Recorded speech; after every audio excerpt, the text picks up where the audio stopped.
नमस्कार दोस्तों, एक और बारी फिर से आप सभी का तमाशा भवन चैनल में स्वागत है। आज जिस टॉपिक पे हम चर्चा करने वाले हैं वो है गमक, जो कि हमारे यूनिट 1 से रिलेटेड है। तो थोड़ा डिटेल में इसके बारे में मैं बात करूँगी और इसका जो पीडीएफ है वो मैंने ऑलरेडी मेरे टेलीग्राम चैनल पे शेयर कर दिया है। अगर आपने अभी तक वो चैनल ज्वाइन नहीं किया है तो प्लीज़ अभी कीजिए, ताकि आप ऐसे पीडीएफ का एक्सेस ले पाएँ। तो चलिए अब सबसे पहले हम ये देखते हैं कि गमक है क्या। तो गमक एक क्रिया है जो गायन में प्रयोग होती है। जैसे कि इधर लिखा ही हुआ है, स्वरों को गंभीरता पूर्वक हिलाने की क्रिया को ही गमक कहा जाता है। मतलब देखिए, अगर स्वरों को हिलाया जा रहा है तो वो कहीं ना कहीं कंपन पैदा कर रहा है। कंपन शब्द का प्रयोग जो है वो स्वरों के हिलाने की क्रिया के लिए वैसे भी यूज़ होता है। तो कहीं ना कहीं गमक और कंपन का आपस में बहुत ही गहरा संबंध है। मतलब देसी भाषा में गमक को वाक भी कहा जाता है। गमक की डेफिनेशन हो गई और इसके बारे में और डिटेल में जो है वो दिया हुआ है मेरे पीडीएफ में, तो आप वहाँ से एक्सेस कर सकते हैं। नेक्स्ट अब हम देखते हैं कि सबसे पहले गमक की चर्चा किन शास्त्रकार ने की। तो सबसे पहले जो गमक का संदर्भ हमें प्राप्त होता है वो सोमेश्वर जी के ग्रंथ में प्राप्त होता है, जिसका नाम है मानसोल्लास। सोमेश्वर जी के बाद और बाकी जितने भी शास्त्रकार रहे, उन्होंने मतलब कुछ लोगों ने कहीं ना कहीं अपने ग्रंथों में गमक का वर्णन किया है। और संगीत रत्नाकर में गमक के लक्षण जो हैं वो सबसे पहले पाए गए हैं कि गमक के क्या लक्षण हैं। मतलब आप ये कह लीजिए कि कहीं ना कहीं गमक को विस्तार पूर्वक अगर किसी ग्रंथ में लिखा गया है तो वो है संगीत रत्नाकर, जो कि शारंगदेव जी ने लिखा है। अब हम थोड़ा ये देखते हैं कि किस किस शास्त्रकार ने कितने कितने गमक दिए हैं। तो जैसा आप देख सकते हैं स्क्रीन पे, सोमेश्वर जी ने 7 और नान्यदेव जी ने भी 7 गमक दिए हैं। शारंगदेव जी ने 15, सोमनाथ जी ने 19 और कहीं कहीं 20 भी बोला जाता है, तो ये मतभेद है। अहोबल जी ने 20, दक्षिण ग्रंथ के अंदर 10 और महाराणा कुंभ जी ने 15। अब ये जो दक्षिण ग्रंथ वाला है, इसके बारे में भी यूनिट 1 के अंदर 10 विध गमक करके एक टर्म है जो आपको पढ़नी है, और वो इसी वीडियो में आपको मैं आगे समझाने वाली हूँ। तो आप प्लीज़ स्किप करके मत देखिए, पूरी वीडियो को गो थ्रू कीजिए। अब हम डिटेल में समझने की कोशिश करते हैं हर एक गमक को, क्योंकि ऐसा नहीं है कि एकदम डायरेक्ट आपसे क्वेश्चन पूछा जाएगा। कहीं कहीं वो आपसे ये पूछ लेंगे कि आप ये बताओ कि शारंगदेव ने कितना दिया है या फिर अहोबल जी ने कितना दिया है। कहीं कहीं वो एक पूरा एक स्टेटमेंट दे देंगे और बोलेंगे ये कौन सा गमक है। तो इसीलिए हमें प्रकारों को बहुत अच्छे से डिटेल में पढ़ने की ज़रूरत है।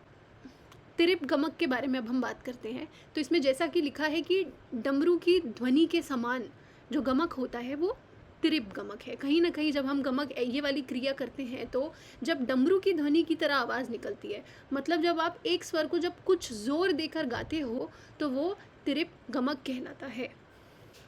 तो इसमें जैसा कि लिखा है कि प्रेजेंटली नोन एज कंपित, मतलब इसको कंपित गमक भी बोला जाता है। मतलब कंपित बोला जाता है क्योंकि बहुत ज़ोर देकर अगर हम एक स्वर पे गा रहे हैं तो वो कंपित है। ऐसा दक्षिण ग्रंथ में कंपित की डेफिनेशन यही है, इसीलिए कहीं ना कहीं तिरिप गमक को कंपित गमक कहा जाता है। अब इसमें लिखा है कि एक हस्ताक्षर के 1/8 मात्रा काल के वेग से, अब इधर वेग का मतलब है स्पीड से, वेलोसिटी से, स्पीड से, कि किस स्पीड से आप गमक को ले रहे हैं।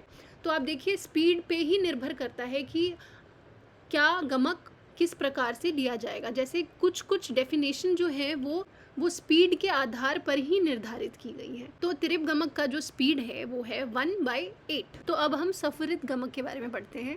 जैसा कि इधर लिखा है कि वर्तमान में इसको गिटकिरी भी कहा जाता है, क्योंकि ये जो इसकी डेफिनेशन इधर लिखी है, द्रुत के तृतीयांश के समान वेग होने पर संपन्न होना। जैसा कि हमारा तिरिप में क्या था कि द्रुत के चतुर्थांश वेग से संपन्न होता था, सफरित गमक क्या है, द्रुत के तृतीयांश के समान वेग से संपन्न होता है। और ये अर्धमात्रा काल में, मतलब आधा अर्धमात्रा काल में कंपित गमक शीघ्रता पूर्वक उच्चारण करना ही हमारा क्या, सफरित गमक कहलाता है।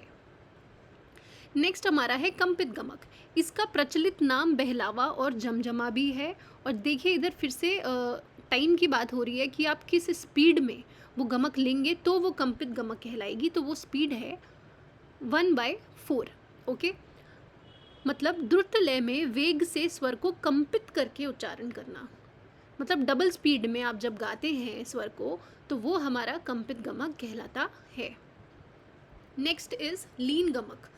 अब इसमें लिखा है कि इसका प्रेजेंट नेम छोटा गमक है। वो क्यों है, देखिए आप इधर लिखा ही हुआ है कि जब कोई स्वर द्रुत गति से पूर्व या स्वर में लीन हो जाए, मतलब वो छोटा ही होगा ना जब वो लीन हो जाएगा। तो इसका टाइम कितना दिया है, मतलब इसकी स्पीड कितनी दी है, वो 1/2 दी है, मतलब ये आधा हो गया, इसीलिए इसको छोटा गमक कहा जाता है।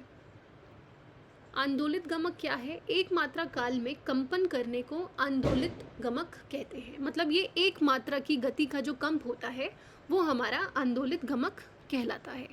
नेक्स्ट है वली गमक। अब इसमें देखिए लिखा है कि वली से आप याद करिए व और वक्रता, मतलब वक्रता जो है वो इसका कीवर्ड है। जब स्वरों को वक्रता के साथ शीघ्र उच्चारण किया जाता है तो वो हमारा वली गमक कहलाता है। आजकल इसे मींड भी कहते हैं और घसीट और ठोक भी कहा जाता है। नेक्स्ट है त्रिभिन्न गमक। अब इस गमक को भी गिटकड़ी और गमकी तान कहा जाता है, क्योंकि इसमें एक ही स्वर समूह के माध्यम से तीनों स्थान में वेग से संचार करना होता है। इसका मतलब है कि हम तीनों सप्तक में संचार करते हैं, मतलब स्वर जो है हमारा गमक जो होता है त्रिभिन्न गमक में। अब त्रिभिन्न से आप समझ रहे हैं 3, तो ये आपका कीवर्ड है कि 3 सप्तक में जब हमारा गमक संचार हो तो वो हमारा त्रिभिन्न गमक कहलाएगा। नेक्स्ट है कुरुल गमक। अब ये गमक अति सूक्ष्म माना गया है। ऐसा किसने बोला है, ऐसा शारंगदेव जी ने बोला है। इसमें ये लिखा है कि कुरुल जो है वो एक तरीके से वली गमक के समान ही है, परंतु ये थोड़ा सा कोमल होता है, बस यही मेजर डिफरेंस है। नेक्स्ट है आहत गमक। इसको खटका या झटका भी बोला जाता है। इसमें लिखा है संचार करते समय आगे के स्वर पर आघात करके लौटना क्या कहलाता है, आहत गमक कहलाता है। उल्लासित गमक हमारा नेक्स्ट है। इसको मुर्की भी कहा जाता है। देखिए इसमें लिखा है संचार में एक स्वर के बाद एक स्वर को छोड़कर दूसरे स्वर को क्रम अनुसार लेना या फिर पार करके जाने की क्रिया को ही उल्लासित गमक कहा जाता है। और इधर लिखा है कि गाने पर कोमलता भाव उत्पन्न होता है, मतलब उल्लासित गमक को गाने में कोमलता भाव जो है वो उत्पन्न होता है। नेक्स्ट इज पलावित गमक। जब स्वर को 3/4 काल में आंदोलित किया जाता है तो वो क्या कहलाता है, वो पलावित गमक कहलाता है। नेक्स्ट है हमारा हुमफित गमक। अब ये हुमफित गमक से आप, हुम जो है ये इसका कीवर्ड है, मतलब आप मतलब एक तरीके से इसको हलक की गमक भी बोलते हैं। क्यों, क्योंकि ये हुंकार की आवाज़ में जब कंपन पैदा हो, मतलब आप हुंकार और गंभीरता के साथ जब कंपन करें तो वो हुमफित गमक कहलाता है। नेक्स्ट है मुद्रित गमक। अब ये मुद्रित मतलब आप इससे समझिए कि मुंह बंद करके जब कंपन हो या कंपन क्रिया पैदा हो तो वो मुद्रित गमक कहलाएगा। नेक्स्ट है हमारा नामित गमक। तो इसको अवरोही मींड भी बोला जाता है। जब स्वर मींड की तरह चलकर अपने स्थान से नीचा हो जाता है, देखिए अपने स्थान से जब नीचे हो रहा है तो वो अवरोही हो गया, इसीलिए कहीं ना कहीं शायद नामित गमक को अवरोही मींड बोला जाता है।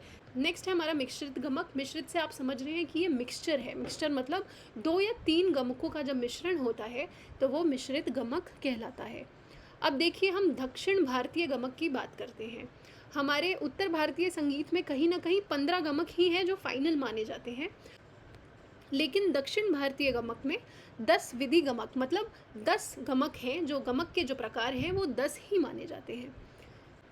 तो देखिए इधर लिखा है आरो, एक तो आरो गमक है, मतलब स्वरों को क्रम से ऊपर की ओर गाना, ये बहुत ही ईजी है। सारे गमा पधा निसा, मतलब ये इस तरीके का कुछ गमक है। अवरो में क्या है, अवरो गमक है स्वरों को क्रम से ऊपर से नीचे की ओर गाना। ढालू गमक, इसमें एक स्वर से दूसरे स्वर को लांघ कर गाया जाता है। मतलब देखिए जैसा कि एग्जाम्पल है, इधर लिखा हुआ है मैंने कि आपने सा ग गाया तो रेंग को लांघा, फिर सा मा गाया तो रे गा को लांघा, तो यही है। और आप स्वर को जो है वो लांघते हुए गा रहे हैं तो वो हमारा ढालू गमक कहलाएगा। नेक्स्ट है हमारा सफुरितम गमक। मतलब प्रत्येक स्वर को द्रुत लय में 2-2 बार गाना, मतलब सा सा रे रे गा गा मा, जब इसको आप ऐसे मतलब सा सा रे रे ऐसे गाते हो तो वो हमारा सफुरितम गमक कहलाता है। नेक्स्ट है शिव पुच्छम गमक। इसका मतलब है स्वरों को द्रुत लय में 3-3 बार गाया जाता है, मतलब सा रे रे गा गा ग, मतलब आप 3 बार गा रहे हो तो वो हमारा कहलाएगा शिव पुच्छम गमक। आहत गमक, दो स्वरों को आरोह क्रम में श्रृंखला रूप से गाना। मतलब सारे रे गा ग म ये आहत है, और इसी का उल्टा प्रत्याहत क्या है, उसमें क्या होता है, अवरोह में है। तो मतलब सा नी ध ध प, तो ये जो है वो प्रत्याहत गमक कहलाएगा। नेक्स्ट है कंपित गमक। ये इसमें लिखा है एक ही स्वर को कंपित करना, मतलब सा ऐसे गाना, तो वो हमारा कंपित गमक कहलाएगा। आंदोलित गमक में क्या होता है कि स्वरों को ऊपर तथा नीचे झुला कर गाया जाता है, मतलब कहीं ना कहीं आंदोलन दिखाया जाता होगा। मूर्छना में क्या होता है कि राग के जब आरोह अवरोह को एकदम सीधा सीधा क्रम में गा दिया जाता है, मतलब आरोह भी गाया जा रहा है और अवरोह भी गाया जा रहा है, तो वो हमारा मूर्छना गमक कहलाता है। तो यही दक्षिण भारतीय के 10 गमक हैं, जिसके बारे में हमें 10 विधि गमक में पढ़ना है। अब देखिए, अब ऐसे भी क्वेश्चन पूछ लेते हैं, आपको ऑप्शन दे देंगे कि उत्तर भारतीय संगीत में और दक्षिण भारतीय संगीत में कॉमन मतलब सेम गमक कौन कौन से हैं। तो आप याद रखिएगा, सिर्फ 4 ही हैं, जैसा कि इधर नाम लिखा हुआ है, कंपित है, आंदोलित है, आहत है और सफुरित है। तो बस यही कुछ चीज़ें हैं जो आपको अच्छे से पढ़ के जानी है। So that's it for the video. Thank you so much for watching.